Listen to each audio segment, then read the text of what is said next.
what happens when the morning isn't good? Are you still able to ride your bike?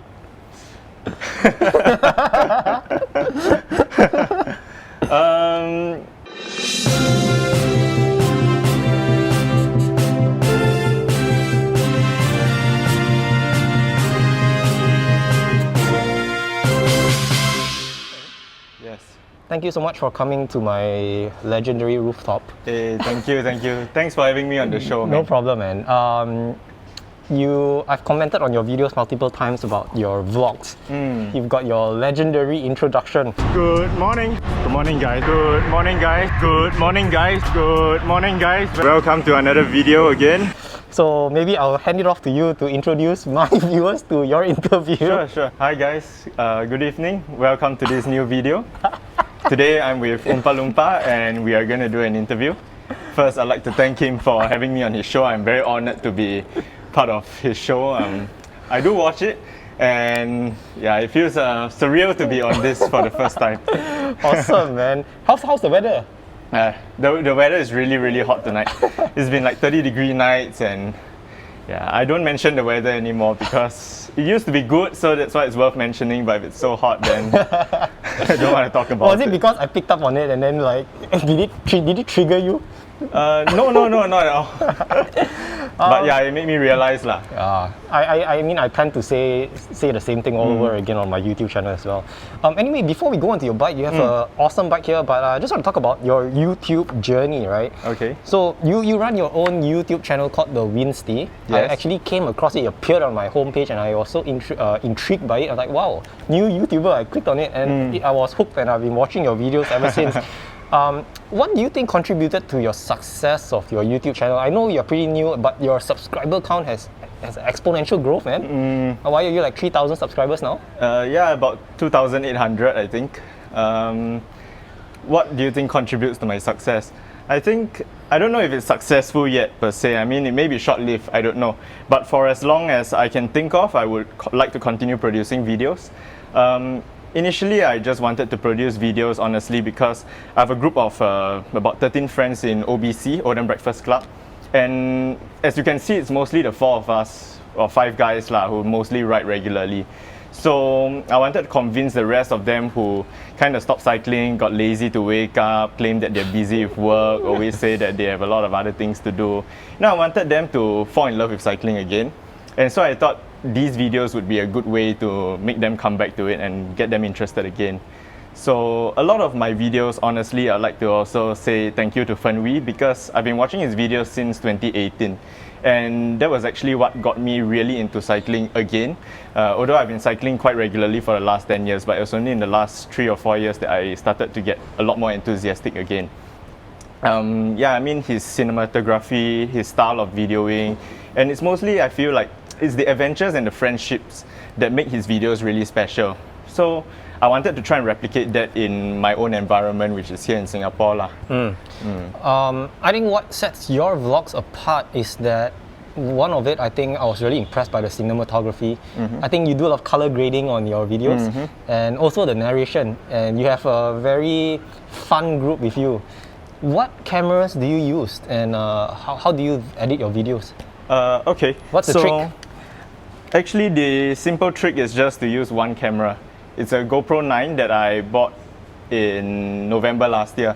I just decided to buy it for fun, just to try and see if I could start vlogging or something. And then, yeah, so it's been with me ever since then. And this is the only thing that I use, honestly. I used to use iPhone when I think my first video had iPhone. And the audio quality came out really bad and it was very shaky and all that, but the stabilization on this thing is really good.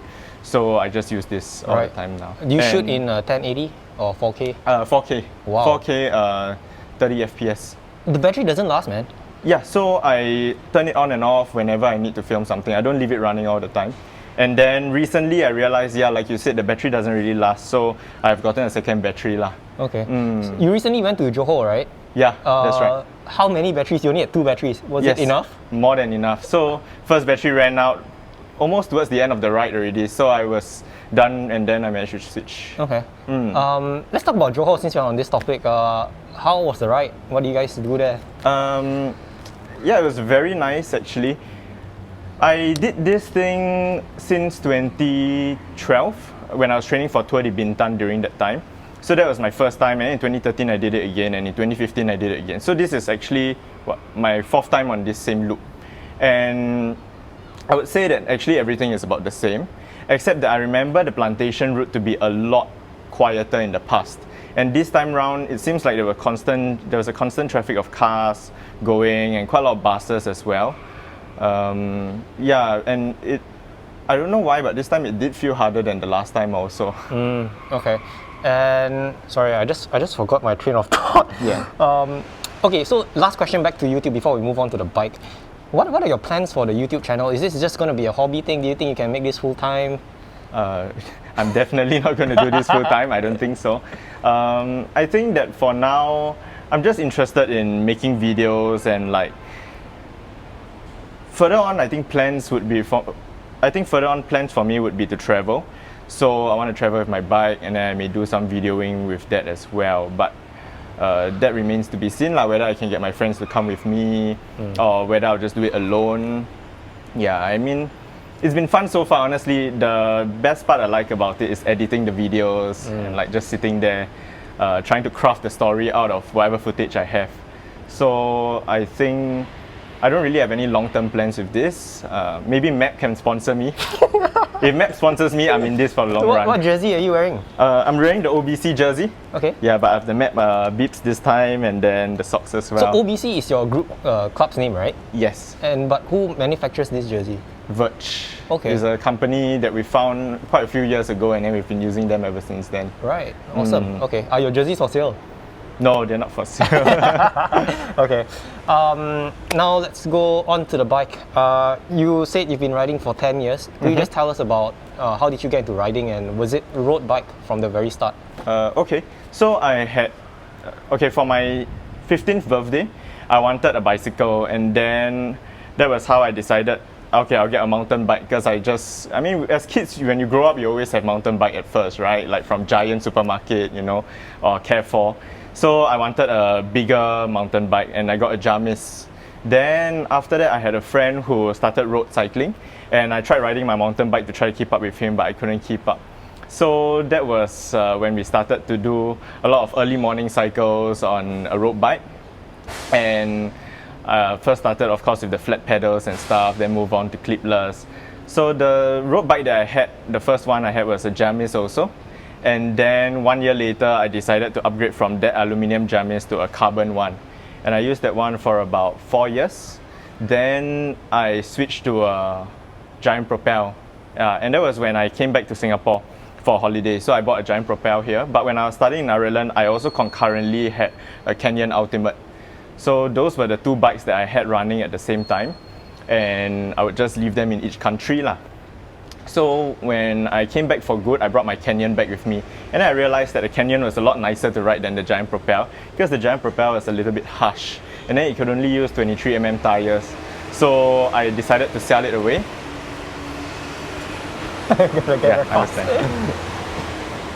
It's really loud. Quiet that down already. Yeah, so I had the Canyon in Ireland and then the Giant here in Singapore. And then I decided that when I came back, I decided to bring the Canyon back. And I rode both side by side, and I realized that the Canyon was a lot nicer to ride because it had 25mm tires, and the Giant Propel could only fit 23mm tires. So I decided to sell it away, and then I was stuck with the Canyon for a while. Is this the Air Road?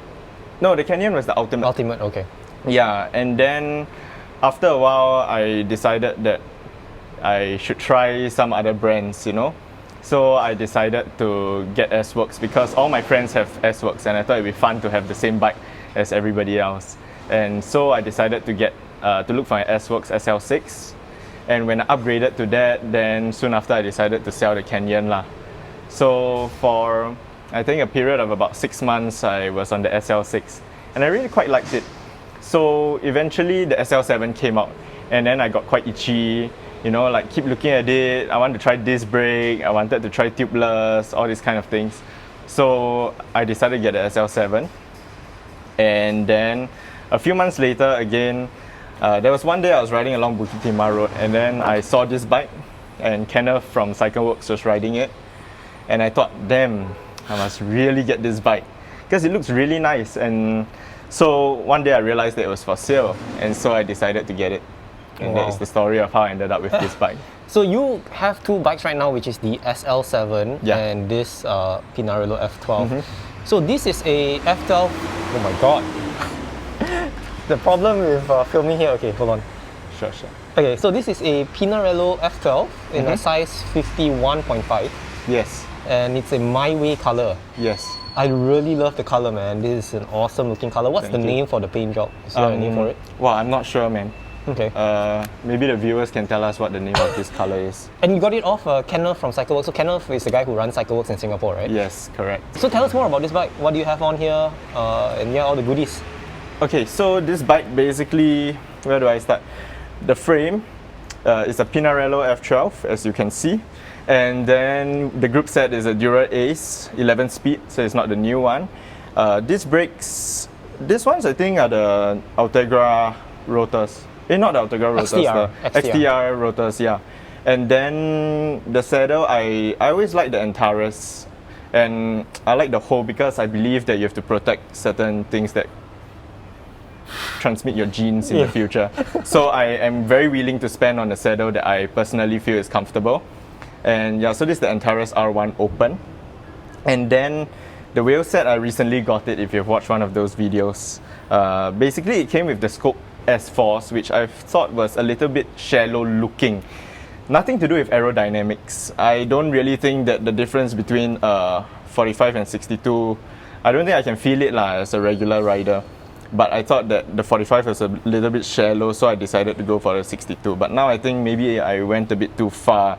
Maybe a 50 would have been enough. But at the time I was thinking, 45 to 50, then what's the point? You know, might as well not change. Yeah, and the tires are the Pro ones, tubeless. So the reason why I use 30mm is because I found a good deal on Bike 24. I decided to try 30mm. Just nice I bought this wheel set. Just nice those new tires came. I just put 2 and 2 together lah. Didn't want to take off the 28s from my other tires, from my other wheels, and then put it onto the 62s. Too much hassle because you all know tubeless is a little bit. It does have its pros and cons with changing tires. Yeah.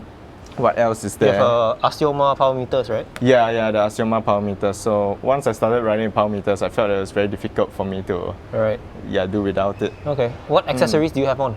You have these are the Infini Lava, right? Yeah, I think so. Okay. Julian gave the lights to me. Honestly, I don't know. One day I brought the SL7 home, and then I said I needed lights to put underneath it. And then he said, yeah, I have spare ones of these. And I was like, oh yeah, sure, give me, thanks. And now I have it. He says it doesn't work so well, that's why he's giving it to me. So, so is it not powerful, or does it just die off halfway? Honestly, I don't see a problem with it. It works lah. He says it doesn't turn on sometimes, but so far it's 100%. Okay. What rear light do you run? I didn't bring it now, but it's a cat eye that I just rubber band on. Right. Do you believe in having cycling cameras? It's becoming very popular right now. Yeah, the cycling camera here. That's the only one. And hopefully it doesn't run out of battery when you need it, right? Okay, and what about the cockpit? So I'm going to assume this is a 40mm width. This is 44 actually. Oh my god, isn't that too huge for you? No, I think I got very wide shoulders. Wider shoulders, yeah. Actually, in one of your videos, so in my Discord channel, a lot of my guys who watch me also watch you, and they posted a screenshot of you riding the bike because I told them I was filming your bike. And one thing I noticed is that, I don't know, maybe it's the camera angle, I found that you look very stretched out on this bike. Did you go for a bike fit, or is this the bike for you as the frame size is right? No, I didn't go for a bike fit. Okay, so one reason why I switched from the SL6 to the SL7, also because I wanted to move from a 49 to a 52. Firstly, I think that a 52 frame always looks a little bit nicer. Like the angle over there is not as sharp. On a 49, it's very acute, right? And then it just does not feel as harsh on a 52 also, because I think when the frame is a little bit bigger, there's a little bit more compliance.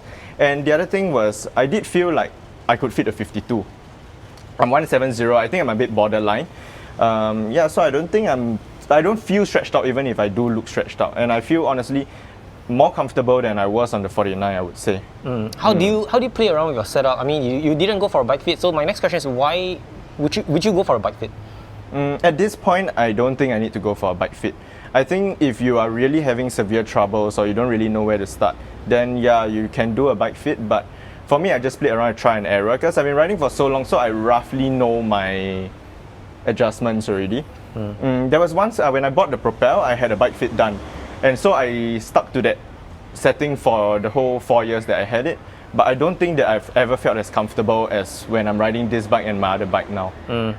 So people who are starting out cycling, or people are like who've been riding for, let me say, 3 years, would you recommend them to get a bike fit? Is it very crucial? Because I see now that most bike shops are offering bike fitting services, but it's insanely priced. Yeah. Do you think it's worth that money to invest in? I would assume it's the range is like $500 to $1,000. Yeah. For a So bike fit. I think if you're really having problems with a bike fit, then you should start, and yeah, you can go look for a bike fit. But I feel that if you're just starting out, try and error works the best initially. I mean, biomechanically, everybody is a little bit different. I feel that bike fit it uses a little bit of theory, right? Like thinking that if your femur length is a certain length and your angle is a certain angle, then this is the best angle. But everybody has different flexibilities. I mean, some people's quads are tighter than their hamstrings and so on and so forth. So, I mean, the bike fit is just a rough gauge for you to start. And I think even with a bike fit, you still have to adjust it on your own after that. So it just gives you a starting point. I think a lot of people I don't know if I speak for everyone. A lot of people, they just go for a bike fit and they trust what their bike fitters say. So if they give them the measurement, they will just stick to that bike fit. But some people that I've interviewed, they say that they still need to make micro adjustments over time because you either get more flexible, your geometry changes a little bit. So I don't know about bike fitting, man. I've never been to a bike fit. Yeah. I think ultimately there is a part where you and the bike meet in the middle, where you do the bike fit or your own fitting and then you get it just about right, and then your body does the rest of it also to meet the bike. I don't think anybody has this perfect fit that they can ever set lah. Okay. So coming back to the bike here, you own the SL7 and F12. Which is the go-to bike, and why? I would say I try to use the SL7 on the road more, and then I use this bike on the trainer and sometimes on the road. So it's like having two children, you know, you don't want to have favoritism, right? So you try to split your time among them. And so since I spend quite a lot of time on the trainer, then when I'm out on the road, I use the SL7. But sometimes I feel like I buy this bike not to ride on the trainer, I use it for the road, right? So I also try to bring it out. If you're thinking about riding experience, I would say actually the SL7 still is more comfortable. Although the 30mm that I have on this one really help with the comfort already. The stiffness is not as harsh anymore. And this one has Di2, so it's really enjoyable. If I'm worried about running out of battery, for example, if I go to Johor, right, then I think I would go with the SL7 because my consideration is if I run out of battery on my front D, at least I can switch it back and forth. So you're running a SRAM on the SL7? Yeah, okay. I use a E-Tab on the SL7.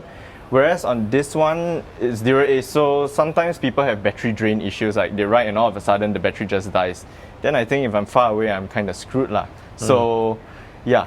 But the reason why I rode this bike to the most recent ride in Johor was because I have new tires on these, and my SL7s are running a 1-year-old Strawberry Pro one. So in terms of thinking about punctures and all that, I think that this one would hold up much better. And it really did. I really did get a puncture and I survived it. Right, yeah, I watched your vlog and you were explaining about the puncture, and I guess luckily for you it was on tubeless, right?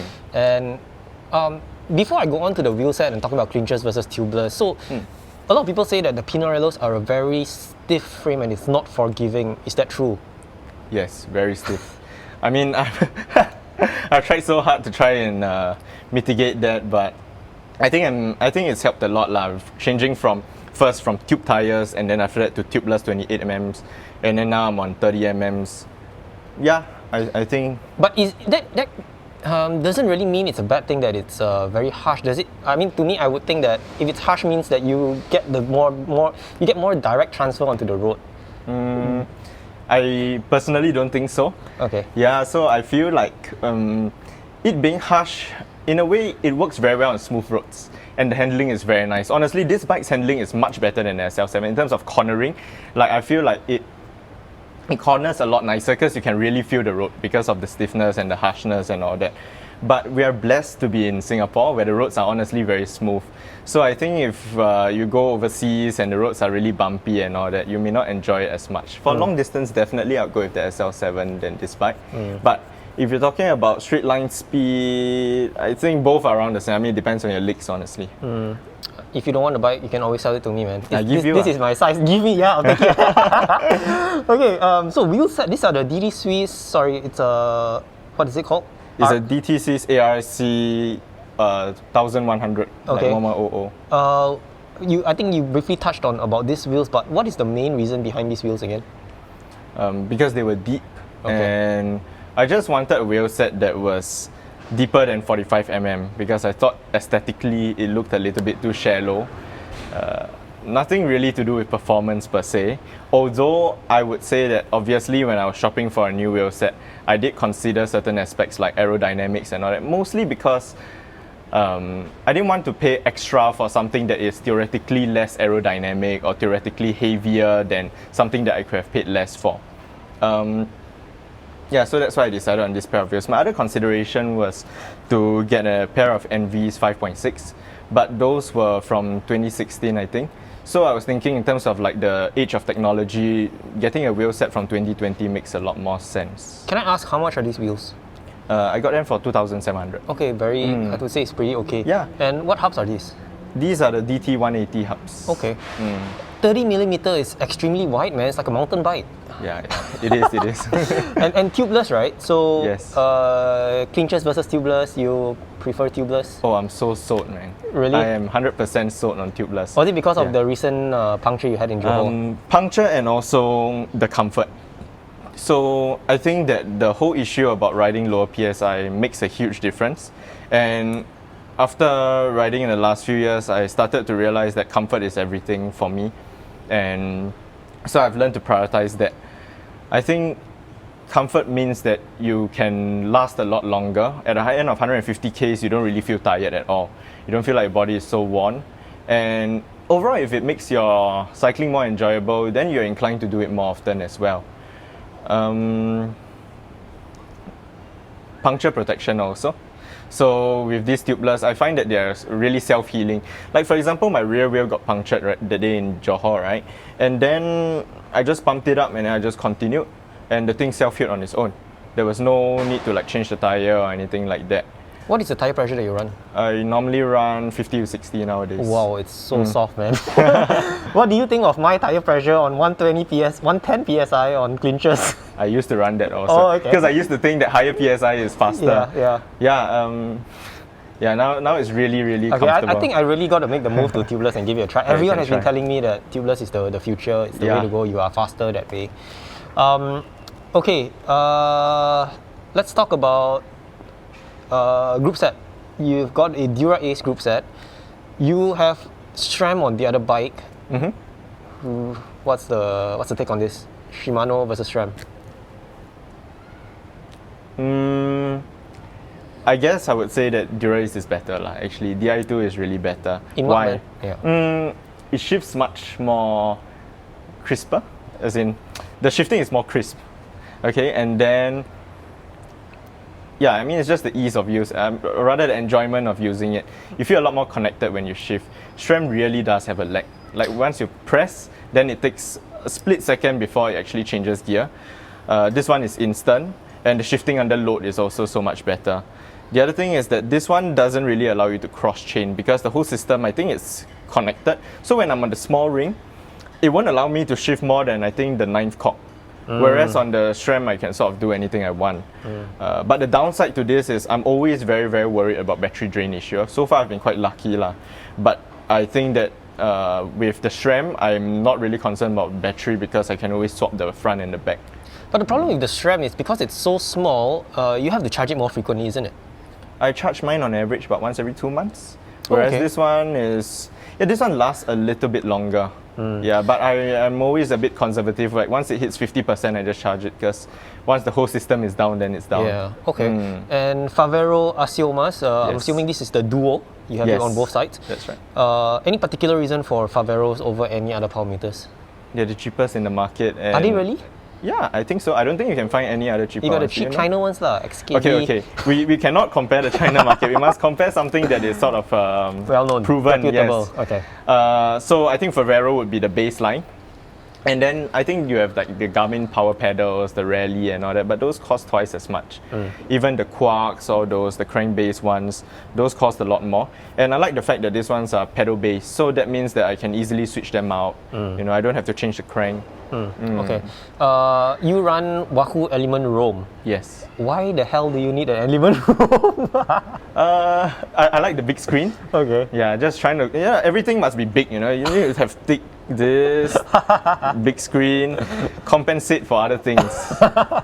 Yeah. Okay. If nobody got the joke, but okay. right. I think my viewers, some of them may get the joke. Okay, so you just want bigger display. Yeah, and I was using Garmin for the first few years of cycling, and it always gave me so many problems. I run Garmin, man, but I think so far it's okay. Yeah, but for example, I had this issue with the 510, right, where almost every ride, after I set up all my pages already, it would reset whenever I switched it off. So for the whole 5 years that I had the Garmin 5H, I couldn't switch it off. I have to leave it and then let it like self-auto off. Then the problem wouldn't come. But if I purposely switch off my Garmin after the ride, then when I restart it again, the whole thing would be reset and I have to set the power pages, everything again. I'm going to speak on behalf of the Garmin users. Yes. I've got a 530, Okay. and I think Garmin has come a very long way. And I think they are like probably comparable to Wahoo and all the other gadgets in the market, cycling computers in the market. I so far no issues. I don't know, maybe in the long run they might have issues, but I think it's pretty okay. I mean, I had this whole debate about Wahoo versus Garmin, and one of the guys said that Wahoo is like an Apple plug and play, whereas the Garmin, there's so many things you got to configure like an Android, right? Okay. I mean that's the take. Will you still continue sticking to Wahoo? Yeah, I think for the foreseeable future, I'm definitely thinking about Wahoo. I really had a lot of issues with the Garmin, like syncing problems and all that. And for the last 2 years that I've had the Wahoo, I've had no problems at all. And also, it's very easy to customize the pages. I'm a bit lost as to how Garmin is right now. Maybe they have moved a lot, but right now I can easily switch between my pages using my phone. As in I can customize the pages using my phone. But in the past with the Garmin, I had to actually press it on the computer itself, so that was a little bit troublesome also lah. Okay. Let's move on to the last couple of pieces on the bike. So the saddle, this is the Fizik Antares, right? Yes. It has a very suede finish. Is it a new one or? I honestly don't know how long this has been in the market. Okay. But I've been using it since I got the SL7. SL6 actually. Yeah, and even before that. I had it when I had the SL6, and then ever since then I felt like I couldn't really switch to other saddles. I've tried the Argo or the Vento. The shorter nose? Yeah, the shorter nose one, it was damn painful. I sold it after 1 month. I think it's a personal choice, right? Whether it fits your ass. I can't run long saddles because I find it just hits into my groin, man. Well blessed.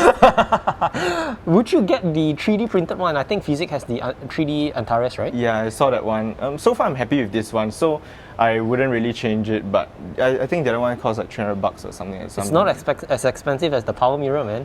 Oh yeah, those are really expensive also. Yeah. So I mean, if you are in the market for a saddle, and you think that the more expensive one suits you and that's the only one that makes you comfortable, then I think you should absolutely go for it, because always remember, you must protect your crown jewels. Crown jewel. At no cost would you want your kid to suffer next time. So invest in the saddle. Yes.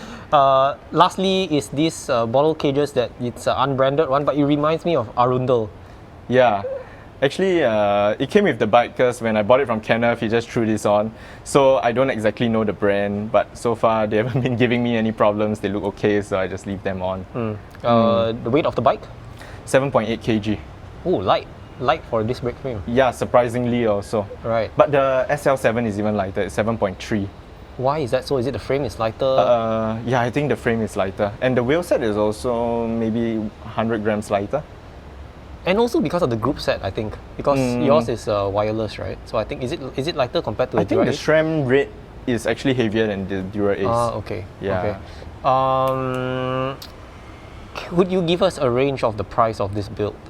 Yeah, it's somewhere between 20,000 plus lah. Yeah. What do you think of that? I think if you have a hobby and the hobby takes up a huge part of your life, then it deserves the kind of expense that you put on it. But at the same time, I do think of things in terms of resale value, and if you buy something that's more expensive, then you can sell it for more expensive later on. And in general, this frame and the SL7 frame are kind of scarce in the market as well. Now maybe a little bit better, but in general they are scarce, so they do hold their value. And that is the kind of thinking that I had in mind. As compared to, let's say, when I had the Giant and the Canyon, I lost so much money on those cheap bikes. Like, I was purely focused on value at that time. So my Canyon is a 105. I bought it for 2,400. I sold it for 1,000. And then the Giant also, I bought it for 4,000 and I sold it for 2,900. And I mean, it's not, say, a lot of money, but at the same time, it's like, you lose money on those bikes. But I feel like with these bikes, you don't really lose money. So why not ride a nice bike and then not lose money? Yeah, you know. Yeah, I've been browsing around for a F12. I used to hate it because it was way too curvy. And the more I interview people, the more I look at it, the more I kind of like it. But I think it is still very pricey right now, which you are right? That it's still holding its value. Yeah. Surprisingly, and I think maybe because there's a shortage of supply in the market right now and everyone wants to get one.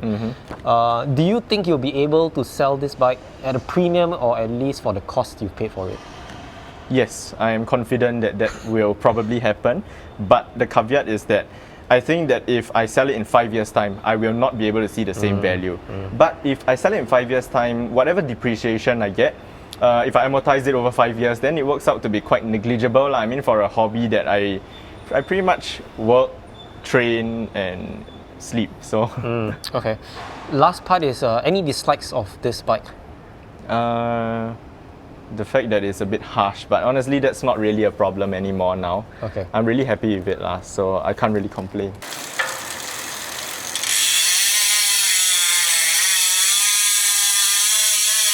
Okay, we've got a lot of Instagram questions, so now we will move on to the Instagram questions. If you guys if you got a question that you want to submit, follow me on Instagram and you'll get a chance.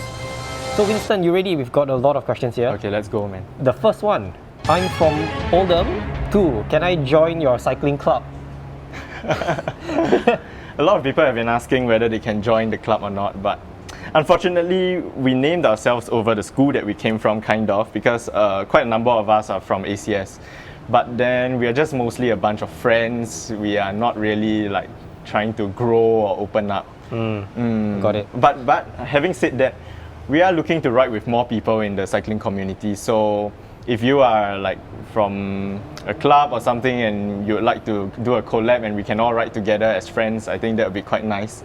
I think that's the problem. It's not that we don't want to ride with people. Sometimes, like you said, you've got your own close group. You know their riding style, the way they ride. Because I think once you start opening it up to people, because I have my weekly rides as well that I do, it gets a bit dangerous. There might be newbies who come in and people who just want to go fast. So you get a bit of mix of people, and sometimes it can get, like I said, dangerous, right? You can cross you again to accidents. Yeah, and with my friends, I pretty much don't have to talk to them, but I know what they're thinking and everything already. So it's very easy. We've been riding for close to 8 years already by now. Right, okay, awesome. Next question is, why are you so buff? And does it help with your cycling? No, it's a detriment to the cycling. So bodybuilding and cycling go neck to neck. But I've been gymming for about 10 years or so. So, I mean, I just find that I used to be really skinny. So having built myself up 20 over kilos over the last 10 years, I feel like it's a bit of a waste to just let my muscles burn off. So I do try to still gym 2 or 3 times a week to so there's maintain no leg day at the gym because you're already on the bike? Yeah, but in the past I also never did leg day, man. Look at this. But don't you think it helps you in your position? Like, because you go to gym so much, you probably train your core, right? Does it help you on your bike? No? I never train my core. Just lifting weights? I think that it helps a lot with holding, as in a low position, maybe the triceps do hold a little bit better.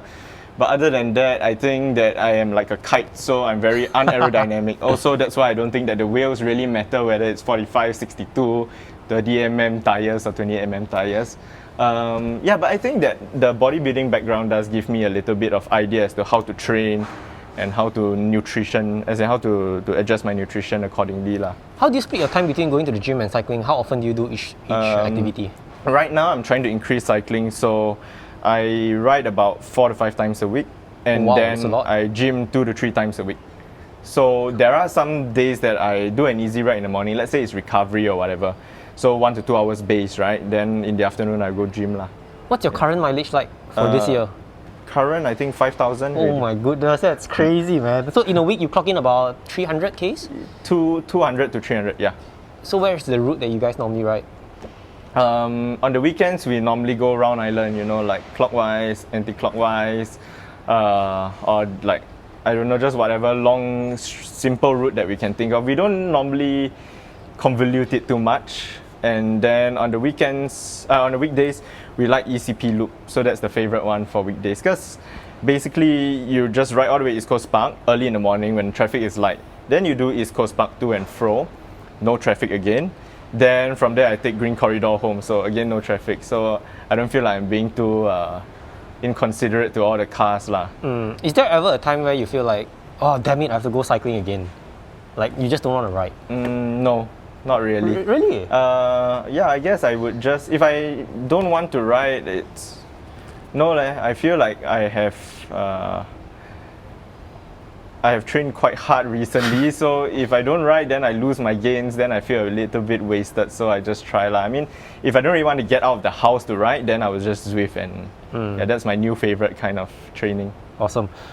Water or 100 plus? I'm assuming this question came because of your vlogs. Yes. Definitely 100 plus, man. Why you not can't Pocari dilute your sweat? blood. Okay, because you lose salt when you sweat, right? So when you replace it, imagine if you have a cup of water that is salt water, and then you keep losing the salt, and then you just replace it with water. After a while, the water will just become dilute. And when your sodium level gets too low, you get a lot of complications, like your brain can start to drown in that sense because, you know, osmolality and stuff. Then you have performance issues, I guess, because not enough electrolytes, your muscles can't really talk to each other, so they can't fire as well anymore. So definitely keep with the 100 plus. I mean, there's a reason why drip is using saline and not pure water. Yeah. Do you stretch before a ride and after rides? No, I'm very bad with that. Sometimes I foam roll in my free time. But other than that, no. I mean, sometimes after a long ride, yeah, I do stretch lah. Yeah, my favorite is foam rolling, but I just do it at the gym sometimes. Is it advisable to stretch before a ride or after a ride? I would say stretch after the ride, but don't do it before, because I read somewhere that stretching before the ride generally, or stretching before exercise generally affects your performance later on. Okay. Dry lube or wet lube? I always use dry lube. It's cleaner, I think. What lube are you using? Huh? What lube are you using? I use what's that? Markov C3 ceramic. Yeah, and then the other one I have recently is Finish Line dry lube. Okay. So the Markov, actually, I find that it smells quite nice. It's green in color and Do you go to your chain and start smelling it? no, I sniff the bottle directly. And then I just put it on. It's very, very smooth. But then it wears out quite quickly. Like within a ride or two, then I start to hear the chain gets noisy again. Whereas the Finish Line one lasts a lot longer. It's more durable. But then again, it makes my chain a lot dirtier. So I just switch between the two. My friend Andrew says, how long is your third arm to hold your camera while riding? And the next question is, how do you maintain speed while filming so stably at the same time? Yeah, actually I don't use my third arm to record. I use my third leg to record it. But yeah, I mean, I just hold it and then I just film lah. So that's why I say the video stabilization on this thing is really, really good, and it's very handy. You can hold it in one hand lah. It's very easy to maneuver around. What's the other question again? How do you maintain speed? How do I maintain speed? Because I use my arm to hold and then my legs pedal, so I just... Actually, a lot of people don't know how tough it is, because I do ride vlogs as well, and I find it super difficult to be riding and talking at the same time and filming people. Yeah. Do you find that difficult? Yes. So, I mean, that is why I feel like my vlogs are mainly to entertain. So that's why there's scenery, there's us talking and all that. So obviously during the fast parts like West Coast Highway or Coastal, sometimes I can't really film because I have to hold the bike properly, right? You got to get that average speed on Strava. And also, I think it's dangerous to hold with one hand when you are going at 50. And also, yeah, it's very hard to talk when your heart rate is already 180, 190. You saw that one time where I was like, oh. Yeah. This is a very interesting question. Okay. Do you guys always plan to have, I'm assuming, okay, sorry, I think she's trying to ask, do you always plan to have the same outfit between your guys? Like you guys would text each other like, okay guys, wear this jersey, or color coordinate? Yeah, so usually we do, yes, it's like what kit tomorrow. We have red kit is the McDonald's kit. And then we have this white one, we have yellow, we have blue, and then there's blue with triangle. So there's one with, this is a very old design one. Yeah, so there are a couple, or otherwise if we're lazy, we just wear matte kit. Why not a Dura Ace 12 Speed? Any plans to upgrade the whole bike like to a Dogma F? Why not Dura Ace 12 Speed? Actually, I did ask Kenneth when I bought the bike, I was like, should I change this to 12 Speed? Then he said, if you want to buy 12 Speed, then why don't you just buy brand new? Why are you buying a second-hand bike? So, I mean, when I bought the F12 second-hand, then it came with this group set. I think that the idea is also because I don't want to be spending like 24,000 plus on a bike. So that is why I don't think I'll be changing to 12 speed. And anyway, for 12 speed, I have it on the other bike already, the SL7. Yeah, so I don't think so. Right. Okay, yeah. Sorry. Yeah. About the F, I think it's about the same, so... It's lighter. Huh? It's lighter. Yeah, and I heard it's more compliant also actually.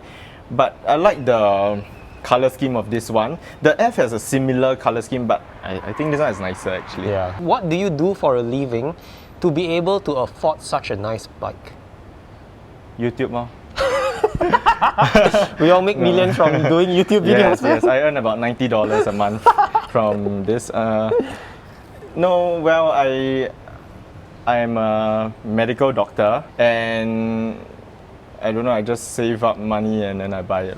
Okay. Do you think that your job is very demanding, where you find it tough to split, doing all this that you have? You've got cycling, you got your work, you got to edit videos, you got to film videos. Yeah, I think that every job is also time consuming. Mine is okay for now, I can manage, so I sort of can balance the two. Okay. Could you share what's your training schedule like? If there is any. For cycling? Yeah.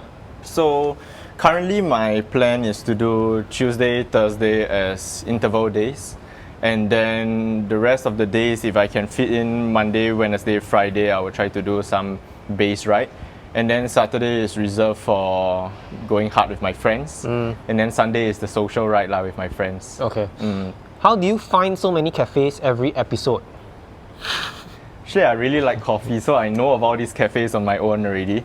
So the key is just to determine which one is along the way on the route and also convenient for us to park the bikes. And that is also, I think, moving on for my YouTube channel, that is one of the direction that I like to move towards, which is just talking about nice cafes to stop at when you ride your bike. So which is the best so far? Well, best so far. Sensitive question, I think. Don't worry, nobody's sponsored here, man. Unless you are sponsored, I don't know. I think State of Affairs is very good for pre-ride coffee, because they open at 6 a.m, so that's very, very convenient. That's the one at Upper Thomson, right? Yeah. It's very, very nice, because it's a central meeting point for everybody. And then at 6 a.m, there's no other open cafe. And after rides, nowadays we like to stop at Double Up. Sometimes we go to, I think, various coffee places like Dough as well. Nylon is also one of them. Are you endorsed by, I'm not sure is this going to be pronounced as Giro or Gyro, and Map? You guys are all wearing the same outfits. No, unfortunately we are not endorsed by all these brands. We have just decided to copy one another, and then we buy a helmet and like, oh, that one nice, huh? Hey, how much? Poisoning each other. Yes. Why no OSPW? Oh yeah. I don't know. I don't have an answer to that question. I guess well, my SL7 came with it, so that's why I left it on, whereas this one didn't come with it, so I didn't put it on. You're the perfect person to ask this question then, because you have a OSPW on the other bike and this one does not have. Do people need an OSPW? Yeah, can you tell the difference? I can't tell the difference. You don't need an OSPW then? No, you don't need it. But if you think that having something big here helps to compensate something else, then yeah, go for it, man. I don't know if you watched my interview with this guy who has a Catma F16. In what way is this better than a Catma? If you like dogs, then dogs are better than cats. Awesome, good answer. Are these deep wheels an overkill for Singapore roads? For sure, they will be affected by crosswinds. That is the user's question. My next question is then, what is the optimal depth for Singapore riding? Okay, user's question, right? Are these overkill for Singapore's roads? I don't think so. Firstly, winds in Singapore are not strong at all. On the windiest day that I've ever experienced here, I never really thought it was that windy, because riding overseas is another experience, and those people who ride overseas, they'll know. So these are actually pretty okay wheels. Singapore's terrain is very flat, so if you're thinking about like aerodynamics versus weight and all that, just go for the heavier wheel set that is a little bit deeper. That's the way to sacrifice the pros and cons. And then, what's the optimal depth? I think around 50 plus to 60 lah, probably. Okay. Yeah. Sounds like the Envy, man. 5.6. The 4.5s are actually the best wheels that I've ever ridden. Those are 48 on the front and then 56 on the back. The reason why I didn't want to get that one again is because what's the point of having the same wheel set on two bikes? Then I don't get to play the cycling equipment, right? Right. Why don't you wear gloves? Yeah, actually, I've been thinking about wearing gloves recently because I've seen quite a few bad falls and then they scuff their hands, and I think I really need my hands for a lot of things, you know? Yeah. So, yeah, I might get some gloves soon, but for the longest time I haven't been using gloves, so that is why lah. Yeah, I got into pretty bad accidents, and I would recommend everyone to wear gloves just for safety. Dogma or tarmac if you can only have one? I think you probably answered it a bit earlier in the interview. I would, yeah, but we can say it again. I think I would get the SL7. SL7 over this, yeah. Okay. All rounder lah. That's basically the answer. Not that it's much better. What happens when the morning isn't good? Are you still able to ride your bike?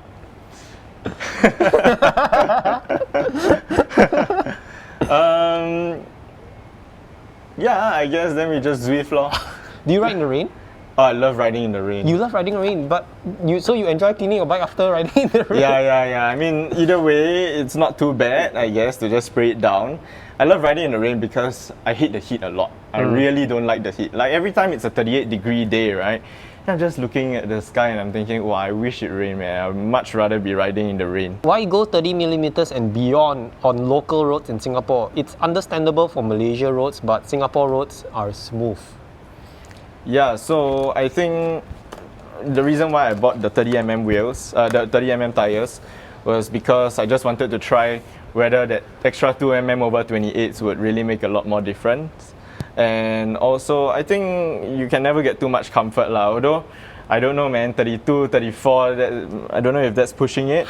But for now, I think 30mm for Singapore roads, because Singapore roads in itself are already very smooth. I get what you're saying. But then if you put 30mm, it's like even smoother. Then why not? But do you feel that there's more resistance in wider tires? No, actually, I can't really tell. When I first rode these new wheels on the 30mm tires, I was thinking, is it really more sluggish? I think it might be, okay? But I don't really know whether it's because the wheel set is deeper, whether the tires are fatter. But after you get up to speed anyway, it doesn't really make much of a difference. And if you really think about it, how light is a 25mm tire with a thin wheel set? Maybe the whole thing is about 1.2 kilos. And this one could be 200-300 more heavy, right? But what is your body weight? And as a percentage, it isn't really that much anymore. That is the end of the interview. Anything that you would like to wish to address my viewers and your viewers? Or anything that you want to talk about the bike that I missed? Anything? Free for all now. No, nothing much.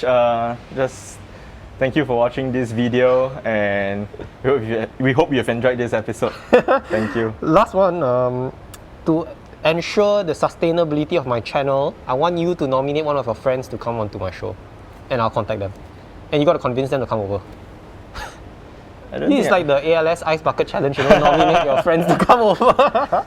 Sure, I will have one of my friends come. You want me to say it now? Is it okay?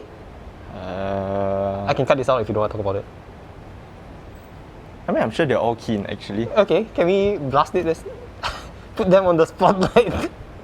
I'm just trying to think of, for the sustainability of your channel. No, we can get all of them. We can get all of them, but that was the next one, next immediate person. Who is the next one? I know. Would you be interested to interview my friend with the Cat 12? Jeffrey. Sure. Is Oh, he the you- guy with the bike back in front? Oh, well. No, that's Julian. Oh, you want? Okay, no mind. We get another. We get one of the regular guys from the video. Okay, we can get Winston. Okay. Yeah, I think Vincent would love to talk about his bike also. What bike does he ride? He rides the SL6. Okay. Okay, cool. We'll get Vincent. So Vincent, if you're watching, either I'll DM you or you DM me. Yeah. And for you guys who are watching, if you don't know who the Winsty is, he has awesome vlogs. I enjoy all of his videos. Thank you. Remember to check him out. Winston, thank you so much for coming. I hope you thank you. had a good time here. I've enjoyed being on your channel. Yeah. It's been an honor. Thank you. I hope I'll bump into you someday at some cafe, man.